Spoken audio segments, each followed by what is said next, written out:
Hello guys, this is Angelo Cisco, owner and head coach of O'Hare CrossFit. One thing I wanted to touch on about O'Hare CrossFit that I think is really unique is our ability to have some clinical assessments in such a large group setting. Our model is based off having a large number of people in classes and onboarding a lot of people at a time.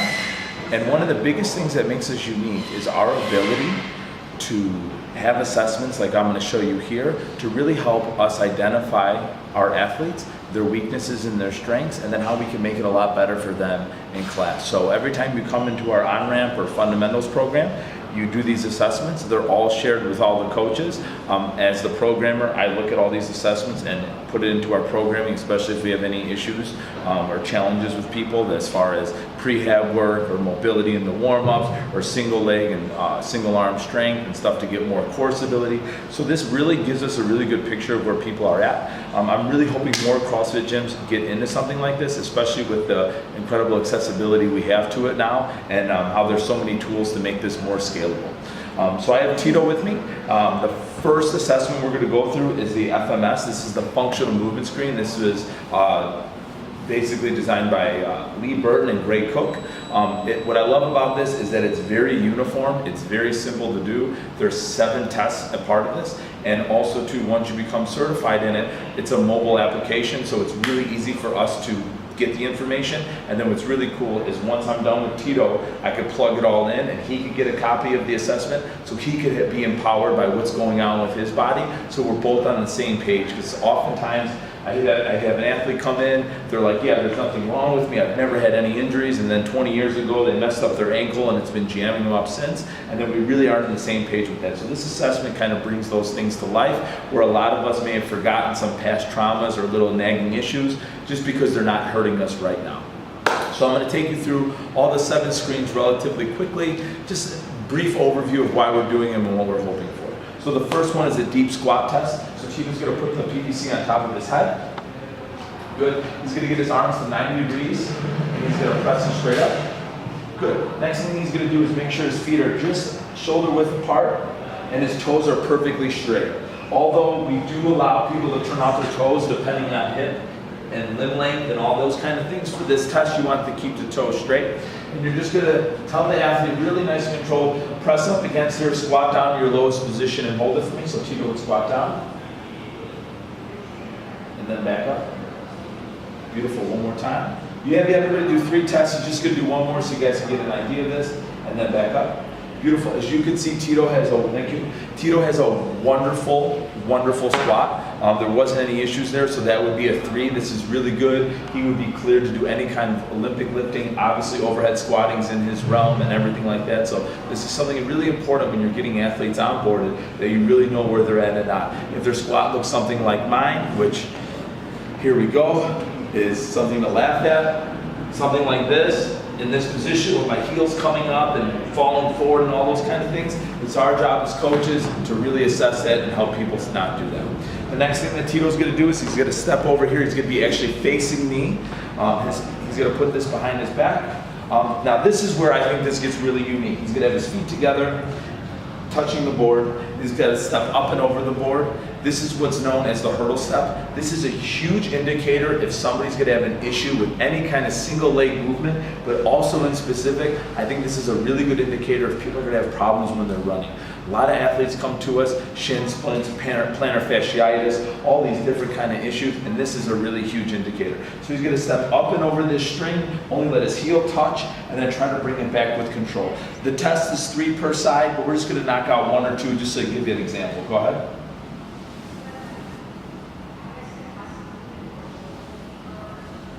Awesome, relax. So that's a really good score, right? We're looking to see no movement in the board and things like that, but these are huge indicators, and especially with my ability to see how he moves from left to right, where he's compensating up here. This dowel acts as me, just almost like a level, like if you were doing hardware work, as me as I could see him moving, okay? So the next test that we're gonna do is called an inline lunge. So Tito's actually going to be facing around. No, he could actually come around this way. For this example, Tito, I want you to put your foot here and just right past that 0 line for me. So he's going to get his feet in line. Okay, a lot of times you let the athlete get their position first. Good. And then you're going to ask him to put this dowel on 3 points of contact, his lower back, his upper back and his head. So go ahead, Tito, get in position and hold that for me. Awesome. So he's going to make sure to flip your hand around. Beautiful. So this is going to be touching all 3 of these areas, and he's going to try to keep touching here the whole time while he taps his knee down and then stands back up. Awesome. You need to watch if this is any kind of compensation here, if any parts of the feet are coming up. A lot of athletes with hip issues, they're going to be turning out back here. Tito's got a wonderful mobility come up. He's been an athlete here for a while, so we've been able to take care of some of these issues. Thank you. So these are really important things to see about how somebody's moving, also their awareness, okay? The next thing that we're going to do is Tito's going to lay on the ground. We're going to do an active straight leg test. So I want you to have your feet here, head over here for me, bud. You'll be fine just laying down just like that. Awesome. Now I want this under your knees. So I want you to lay back right towards here. Awesome. Very good. Feet straight, legs straight, flex your feet. Now you're going to make a measurement very similar to what we did in the hurdle step. I know that I didn't go through that, but it's basically in between the thigh here and the knee. And what you're trying to do is not overly coach your athletes through this assessment. I recommend them doing this cold, just coming in and you doing the assessment the first time they're coming in for your assessment or consult or whatever onboarding process you're doing. Lift up your left leg as high as you can.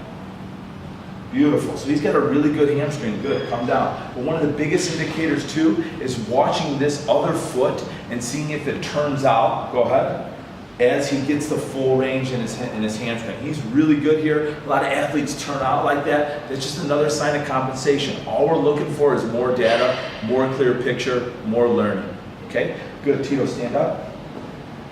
Good. So the next thing we're going to do, guys, is a shoulder mobility test. This is probably one of the biggest issues a lot of our athletes have. We're in an anterior tilt forward posture world. You can see it when people walk in from their neck, everything like this. So the shoulder mobility, Tito's going to have his arms out nice and straight. I'm going to actually have him turn around just like this so we can see this. He's going to have his arms straight. He's going to put his thumb into his fist, thumb in, yeah, good. And he's going to try to reach as close as he can over and under to this position.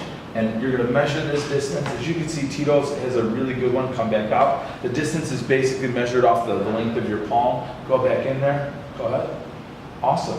See how good he's got that? Good. Relax. A lot of athletes too, guys, it's going to be a left to right imbalance. A lot of people have been favoring the shoulder, using one side more than the other. Relax. It's really good, brother. Having a weaker side and things like that. This is so important for that. And also too, to spot where they're having issues. What I really like about this is if you're the coach assessing this, watching their scapular rotation upwards and seeing if there's any kind of blocks or pushing out or any overcompensation with the upper tract. That usually means they're leaning their head forward to get there. These are huge problems in the CrossFit world because people are going overhead constantly, and that's okay, but just not if they're not ready for it. If Tito did something where he was really tight, let's do a poor one where you jam your head through and don't get your head as close. Go ahead, arm out wide. Go ahead, come through. See how he's like right there and he's like jamming his head through? Tito is doing one of two things. Relax, it's really good. One, he's doing double the pulling versus the pushing. So what we're going to talk about with him when he's in class and he sees anything that looks like a push-up or a push press, Tito's going to substitute that for a ring row or some other kind of pulling retraction motion to get this going and get him in better positions. And last but not least, this is so important, guys, he's horizontal pushing. He's not going overhead until we see this all cleared up.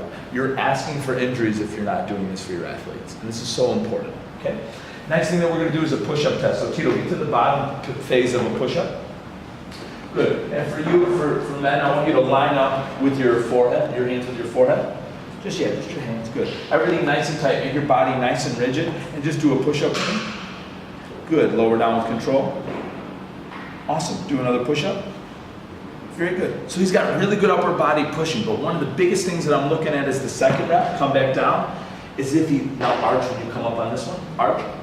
If he's got any issues here in the midline, relax. Because the problem sometimes, guys, is not necessarily their strength, but their midline and body control. Okay? Now what I want you to do is a big cobra. Good. No, just keep your thighs down. Beautiful. Just like that. Ask him if he feels any pain in his lower back there. If he's all good to go, that's a good clearing test for any lower back dysfunction. Good. Now the last part of the FMS is the rotary stability. So Tito, I want you to get in that crawling position. Hands just like that on either side of the board. No, just get on the kit. Yeah, perfect. Hands touching, knees touching, everything together. Hands touching the kit. No, on the sides, Yeah, very good, brother. Knees like that. Awesome. Now, good. Both hands touching. Beautiful. Hands under your shoulders, knees under your hips, bring your knees up a couple inches. Beautiful. So this is extremely difficult, but we're going to have them give it a try. Extend your right arm and your right leg out. It's okay.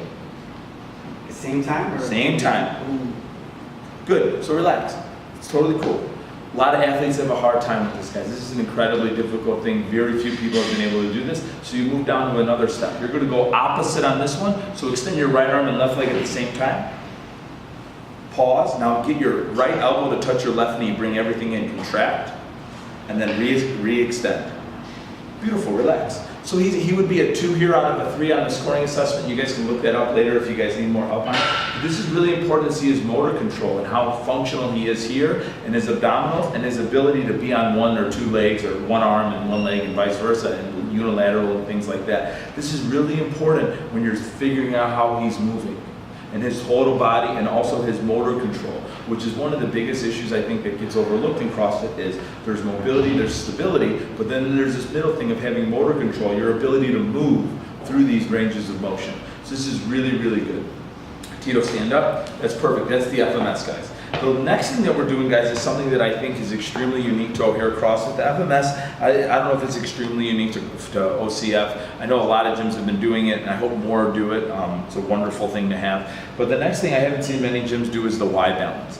Now, for me, when I've been coaching now for, almost 7 years, or over 7 years, one of the biggest things that I've noticed is anytime anybody has any back pain or back issues, it's usually never in the center part of your back, it's on one side, right? They come to the gym, they've been sitting down, they have sciatic nerve issues on one side. When they're deadlifting, they crank into one side. And it's up to us as coaches is to assess this a little bit better. And so we use only the lower quadrant of the Y balance, we don't do the upper half, but this is a really important test to share, to see this. And all you're looking for is any kind of differences in the numbers over 3 tests. So I'm going to have Tito demo one portion of the test each way, even though we would do 3, and then we would review the numbers and see how great the distances were per leg. Okay, so Tito's going to stand on here. Whatever leg you want. Good. So now we're testing the left leg. He's going to slide out this front piece as far as he can without his foot touching the floor and losing control. So he's just going to keep sliding. Good. Come back. Good. Awesome. Now he's going to reach out diagonal to an angle. Go ahead, find that edge of that. Good. And then push back. Don't let that foot touch the ground. Keep pushing as far as you can. Good. Get a little more on the side of it. You're good. Awesome. Relax. Come back. Good job, brother. Now he's going to skater or kind of go inside this leg to find out this position. Good. Come back. Awesome. So that's just a quick example of how this is done. Relax. Tito has probably been one of the most amazing people to demo this. I think that's why we asked them to do it. But you'd be really surprised at how people have trouble moving, how they have trouble keeping balance. And this is when you need to not squat these athletes for a long period, not a long period of time, but just a good duration period of time. And they need to do single leg movements. They need to do angled lunges. They need to do forward lunges and skater squats and things that require them to move in these movement patterns. Because if their legs are off balance, this is going to be a problem for you in the long run. I personally have no problem telling Tito, when you see something on the board, your right leg is weaker than your left, I want you to use the same weights, but I want you to do 1.5 reps for the right leg and bring up that lagging leg, because how is it going to really get better if all he's doing is favoring on that one leg or keeping something going there? And last, if we squat him, we don't really find out that it's really an issue until it's too late. So these are some of the assessments that we do at OCF. Obviously, you peel through layers as soon as you kind of find out, if there's something wrong with this. You look into the ankles, you look into the hips, you look into so many things, activation, mobility, motor control, all those things that I mentioned. But having this framework has helped us keep a lot of people safe. It's helped me incredibly much as a programmer, design a program that we're very confident in, from a warm-up to conditioning and strength, the whole spectrum of this. And so I urge you guys in this CrossFit world to really start assessing your athletes and stop guessing what they need and really have some clear data on this. And what's great about this is this is data that we can retest every 60 to 90 days, and then we really know where our athletes need to be. Some people aren't really ready for group classes all the time, or doing some accessory work is going to change their life. And it's up to us to empower them. Thank you.